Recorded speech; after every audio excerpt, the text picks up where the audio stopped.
You think you wear clothes to stay warm. You're wrong. Scientists found the real reason, and it has nothing to do with the cold. Right now, you're probably wearing at least 3 layers of fabric without even thinking about it.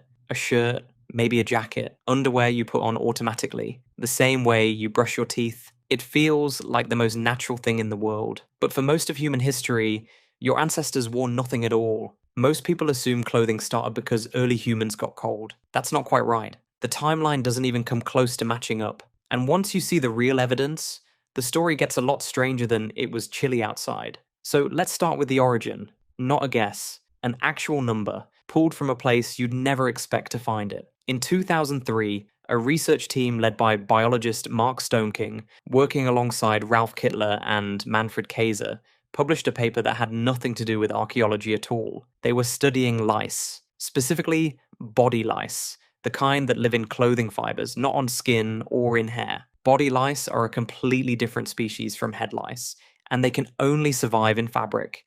No clothing, no body lice, ever. So the team did something clever. They compared the DNA of body lice to head lice to figure out exactly when the two species split apart, because that split could only happen once humans started wearing something body lice could live in. Their answer, roughly 170,000 years ago. But here's the part nobody talks about. That number lands tens of thousands of years after modern humans had already evolved. Homo sapiens had been walking around for roughly 300,000 years, which means for more than 100,000 years, fully modern humans lived completely naked. And it gets stranger. Because Africa, where this happened, was warm. Humans didn't need clothes there to survive the weather. So if it wasn't the cold, what was it? This is where archaeologist Ian Gilligan enters the story. Gilligan has spent years studying the origins of clothing, and his research points somewhere nobody expected: ice ages. Around 180,000 to 170,000 years ago, the planet was sliding into one of its coldest stretches, a period called the penultimate glacial period. Temperatures in parts of Africa dropped hard enough to make survival genuinely difficult, even near the equator, and that timing lines up almost exactly with the lice data. So maybe it was the cold after all, except that's still not the full story. Here's what nobody expected. Stone tool evidence tells a different, much older tale. In sites across Europe and Africa, archaeologists have found scrapers, tools specifically shaped for cleaning and softening animal hides, dating back as far as 300,000 to 500,000 years. That's not modern humans. That's Neanderthals and other archaic human relatives, working hides long before Homo sapiens even existed. Which means someone was making something out of animal skins hundreds of thousands of years before our lice-based clothing timeline even begins. But does that mean early hominins were wearing hides as functional survival gear 500,000 years ago?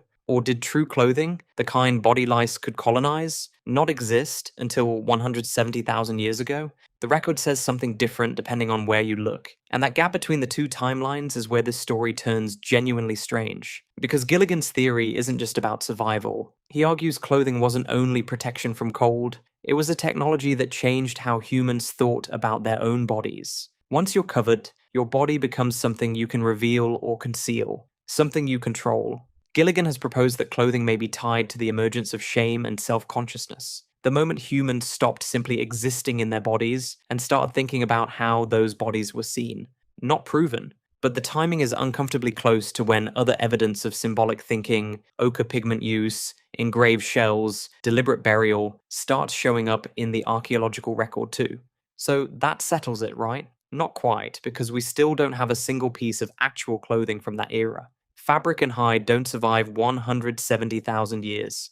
Everything we know comes from indirect evidence: lice, DNA, scraper tools, temperature records. Nobody has ever held the first piece of clothing ever made. We may never find it. And here's the dark turn nobody expects when they hear the word clothing. If Gilligan is right, and clothing helped create the concept of a body that could be looked at, judged, exposed, or hidden, then the invention that keeps you warm at night is the same invention that gave humans their very first reason to feel ashamed of their own skin. Before clothing, there may have been no nakedness, because nakedness only exists as a concept once covering becomes possible. You cannot be embarrassed by something everyone has always seen. In other words, clothing may not have just protected the body. It may have invented the idea that the body needed protecting from being seen at all. We traded total physical exposure for something we've never fully gotten back. Total physical comfort with ourselves. Now think about your own closet. All those layers, all those choices you make every morning about what to cover and what to reveal, they're not really about temperature at all. Not most of the time. You're running a program that may be 170,000 years old, one that was never really about the weather in the first place. Tonight, when you take your clothes off before bed, you're doing something your ancestors did for the first 90% of human history, without a second thought. And somewhere along the way, in an ice age none of us remember, that stopped being nothing at all.